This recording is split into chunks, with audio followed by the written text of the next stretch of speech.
Aujourd'hui, la suite de notre cours, le grand chapitre des classes de dicotylédones, précisément dans la sous-classe des astéridés.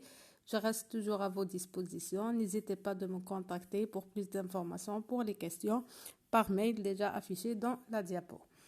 Donc aujourd'hui, on va voir la suite du cours de la sous-classe des astéridés selon la PG 1 1998. La classe des dicotylédones appartient à l'embranchement des spermaphites, sous-embranchement des angiospermes. La classe des dicotylédones elle est divisée en 3 sous-classes. Les dicotylédones archaïques, on a déjà vu dans une séance. La deuxième sous-classe déjà traitée dans 3 séances, c'est la sous-classe des rosidés. Et la troisième sous-classe, c'est la sous-classe des astéridés, déjà traitée dans 3 séances. Et aujourd'hui, c'est la 4e séance et la dernière séance de cette sous-classe. La sous-classe des astéridés, elle est divisée en 2 groupes. Les astéridés 1, les astéridés 2. Les astéridés 1, c'est déjà acquis. Les astéridés 2, déjà, nous avons vu l'ordre des apiales, la famille des apiacées, c'est-à-dire c'est... Et aujourd'hui, on va voir la suite des astéridés 2. C'est l'ordre des astérales, dont le chef de file, c'est la famille des astéracées. Anciennement, cette famille appelée la famille des composés ou la famille des capitules. Pourquoi elle est appelée la famille des composés ou la famille des capitules? C'est une famille très homogène, très caractéristique. C'est une famille très évoluée. Elle est caractérisée par une inflorescence spécifique de type grappe très réduite. La grappe très réduite ici appelée capitule, où l'ensemble des fleurs sont assemblées dans des capitules. Le deuxième caractère commun de cette famille et cet ordre des astérales, c'est la réduction du calice et l'ovaire infère qui est de forme cylindrique.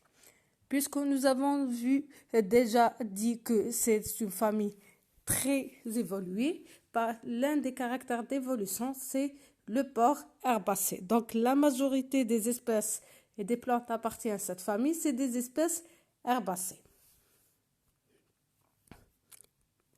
Donc on va étudier le caractère, un caractère par caractère. Premier caractère on a dit que cette famille des astéracées ou la famille des composés, c'est l'inflorescence en capitule. Le capitule ici, il y a 2 types de capitules, où le capitule et où tous les fleurs sont semblables. On parle ici d'un capitule homogame, soit des fleurs qui sont différents ou portent 2 types de fleurs. Ici, c'est le capitule hétérogame. Pour le capitule homogame, ici, il y a 2 types de capitules homogames parce qu'il y a 2 types de fleurs. Soit toutes les fleurs sont des fleurs actinomorphes, tubuleuses. Ici, on va parler d'un capitule homogame tubuleux. Soit toutes les fleurs sont ligulées de type corolle zygomorphe. Ainsi, on va parler d'un capitule homogame ligulé. Pour les capitules hétérogames, donc il existe les 2 types, c'est-à-dire les fleurs ligulées et les fleurs tubuleuses.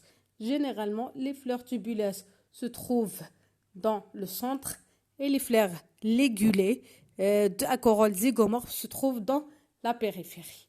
On appelle aussi un capitule hétérogame ou capitule radié. Ici, le calice, on a dit le deuxième point, on a déjà parlé du capitule.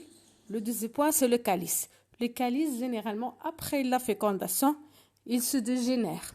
Mais ici, le calice, il est réduit, représenté par des simples soies ou des poils, et généralement, il s'allonge après la fécondation. En plus, après la fécondation, il va former une aigrette qui va devenir même pédicellée.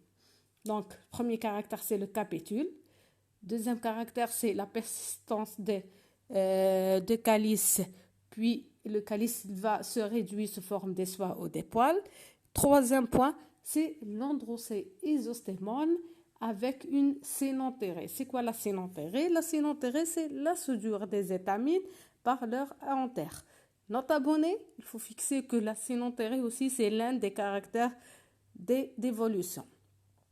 Au plus, c'est les étamines aussi, ou les non-drossés. C'est un non-drossé coroliflore. C'est quoi ce coroliflore? Donc, les étamines sont soudées par la corolle. La soudure des calices, des étamines entre elles et entre la corolle, c'est un caractère d'évolution. Le gynicée, on a parlé aussi du point du gynicée. On a dit que le gynicée, c'est un ovaire inférieur, généralement formé de 2 carpelles ouverts où le style se termine par 2 stigmates.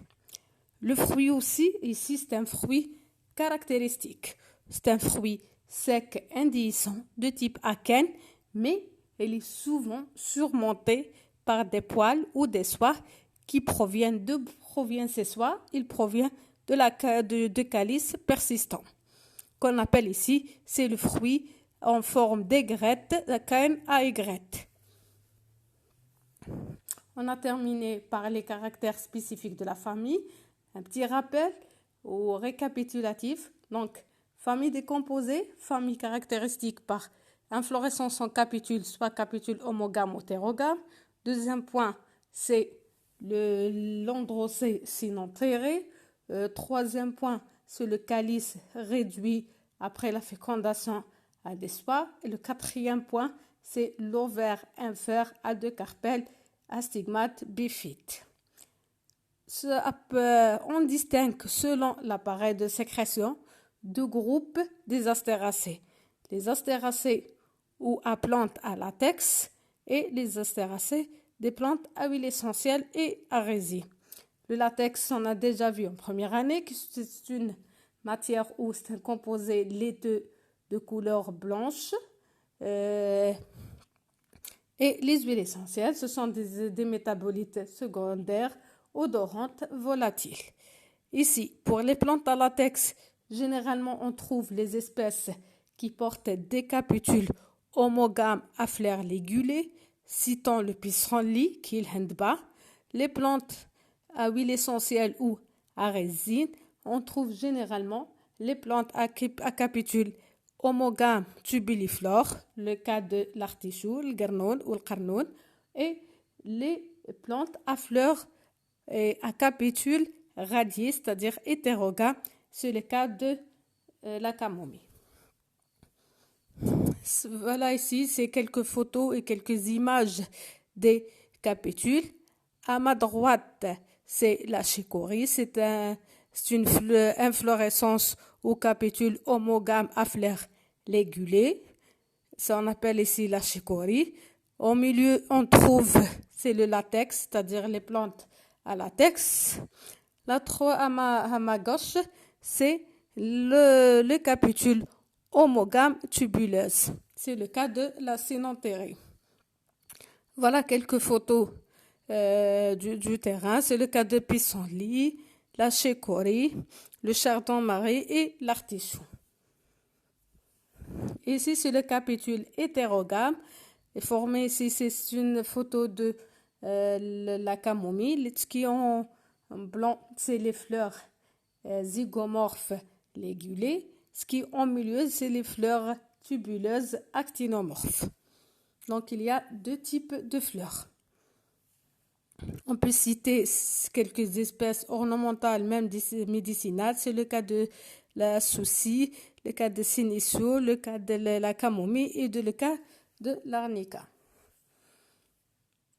On va citer aussi quelques espèces médicinales utilisées dans la médecine traditionnelle et à intérêt thérapeutique. Le premier exemple, c'est l'absinthe, Artemisia absinthium, appelée Shipa en arabe ou Shajarat Maryam. La drogue, c'est-à-dire la partie utilisée, c'est les feuilles, parce que les feuilles contiennent des principes amers à effet apéritif et hyménagogue. C'est-à-dire elle est utilisée dans la médecine traditionnelle en infusion, 2 tasses par jour de 15 centilitres dans 5 grammes. Mais vous faites attention, l'huile essentielle, c'est une huile essentielle toxique de type thuone. Elle est toxique pour le système nerveux central il provoque un syndrome qu'on appelle l'absentisme. Jusqu'à 2011, cette plante elle est interdite en France. Jusqu'à 2005, cette plante elle est interdite en Suisse. Deuxième exemple, c'est l'armoise blanche, Artemisia herba alba, appelée chih. C'est une plante qu'on appelle plante féminine par excellence. On va voir pourquoi. La drogue utilisée, c'est la feuille, parce que les feuilles contiennent une lactone sesquiterpénique qu'on appelle la vulgarine. La vulgarine, elle est utilisée dans la médecine traditionnelle pour régler la menstruation. Elle est utilisée en pharmacologie par l'effet antispasmodique et hyménagogue. Troisième plante, c'est la camomille romaine, Anthemis nobilis, le babonige, très connu sur terrain. La partie utilisée, c'est les feuilles. Les feuilles sont très riches en huile essentielle de couleur bleue. Cette remède, elle est utilisée dans la médecine traditionnelle pour le système digestif en cas de perte d'appétit passagère. Elle est aussi utilisée comme sédatif, anxiolytique. Elle est utilisée comme antispasmodique. Si vous voulez enrichir vos informations, vous pouvez consulter Guignard, vous pouvez consulter aussi Spichiger et Brunton. Il existe la forme PDF sur Internet, vous pouvez les télécharger. Et je reste toujours, comme j'ai dit, à vos dispositions en cas d'éclaircissement ou des questions.